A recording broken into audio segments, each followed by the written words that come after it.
We are coming off one of the greatest years in the history of the NFL, but we've also emphasized that was last year. Our entire focus this week was, what do we do to continue to make our game great? What do we continue to make it safer for our players? How do we continue to use innovation to improve every aspect of the league? And how do we continue to look forward to how our fans are changing and how our fans are evolving and using technology to be able to reach them? As you know, full-time officials is not a new issue, Jason. It's been discussed in the league. It's been discussed through the competition committee for several years. We believe that, at least in a limited form, that it's in a positive step. So we'd agree with Coach in that front. In fact, that was one of the things that we fought for in our last labor negotiations with the officials, is to be able to hire a limited number of officials. I think it was 16 or so that we would have the ability to have them in the office during the week. We could develop greater consistency.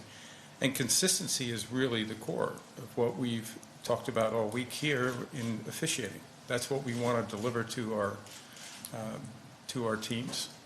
I do believe our officials are incredible professionals. I think they officiate at the highest possible level. But they can always, and we will try to seek improvement. So that's not unusual for us, but we're going to continue that. We're going to continue our dialogue with the union, how we implement the limited number of full-time officials and see the impact.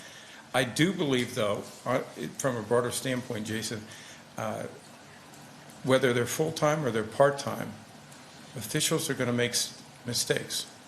That's just, unfortunately, the game is fast and it is difficult to officiate. They do an extraordinary job. We're proud of the job they do, and we want to try to give them more resources and more ability to improve, just as the game of football continues to improve.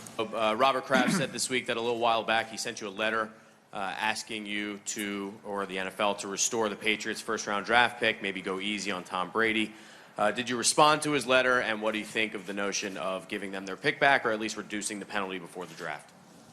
I did receive a letter from Robert a few weeks back. I also responded to him 2 weeks ago and told him that I had considered his views. I didn't think there was any new information in there that would cause us to alter the discipline, and so there will be no changes to the discipline. There's been talk also of potentially a settlement in court with Tom Brady. Can you speak to the possibility of that? I'm not aware of that. Hey, Roger, right here. We left at the Super Bowl and we had the Thursday night deal with NBC and CBS, but we left it open with the broadcast of the broadband and the streaming and the OTT. The digital. Yeah. The digital. Mm-hmm. Can we get a update just on where that stands for the exclusive rights for Thursday Night Football? Yeah, we've been spending a great deal of time on this. In fact, had a couple of conversations with some of our potential partners. The interest has been very strong. There are multiple ways in which different digital companies want to participate in this. The value that they can bring to our consumers, the experiences that we think we could initiate through this relationship. And what we're trying to do is figure out how to best make that a great consumer experience and who the right partner is that can deliver on that. Again, the number of partners has been so strong that it's taken a little bit longer than we actually thought. But that's a good problem for us. Would that game still be broadcast by one of the broadcast partners and just streamed by one of these services? Yes, the way we did the Thursday Night Football is that we have awarded the network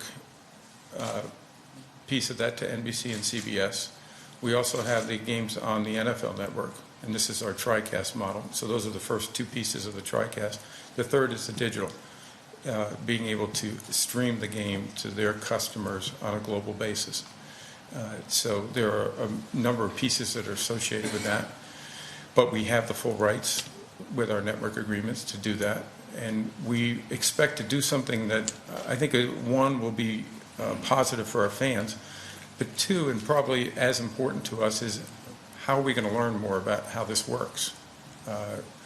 We think that this is a significant shift, obviously, in the media landscape. It's something that we have to be at the forefront of. We have. I think our experiment last year, forgive that term, but because I don't use it internally, but our game with Yahoo was a very important step in that. We were able to stream the game successfully from a technology standpoint, starting with that. A second, I think it was a great experience. We learned an awful lot about the global audience. We learned about how the audience and what platforms they're engaging on, whether it's a desktop or whether it's a tablet or whether it's a phone device. And as technology continues to get better, this is only going to be a growing opportunity for us. So we're going to take our time. There's no rush on it, but other than getting to the right combination. But I do see it in the context of the Thursday night package. There are some other potential opportunities where we can bring in other partners. You saw this week we announced with the Arizona Cardinals a new show on Amazon. That is another great opportunity to be talking with these digital companies about how we can be innovative and how we can reach new customers. I think I said at the Super Bowl that we're not going to negotiate positions publicly. On the other hand, I've also been very open over the last several years, and we have had discussions about the discipline process for decades. We began after we signed our collective bargaining agreement in 2011 to discuss how we could modify the existing plan. And we're always open to that. And I've said that before. If we can find a better discipline system, let's do it. We are not close to an agreement by any stretch of the imagination on any changes to that as it relates to a third party or other individuals making those decisions. But we are open to them. We'll continue to have that dialogue directly with the union. And if we can come up with a better system, we'll announce it at that point. Mark Davis is appropriately looking at all his alternatives. We were very open about that when we were in Houston, and we made the decision to return the Rams to Los Angeles, both for San Diego and Oakland. They need to evaluate those alternatives. I think their ultimate decision is a long ways off. There are several cities that have a tremendous interest in the Raiders. I'm hopeful also that Oakland will be one of those, and that we can avoid any relocation to start with. Those are ultimately decisions about where they go and the impact that the potential gambling that we'd have to deal with. We'd have to understand it. We'd have to understand what the impact is on us, and ultimately each owner would have a vote on that. Does that represent a philosophical shift with the NFL? No.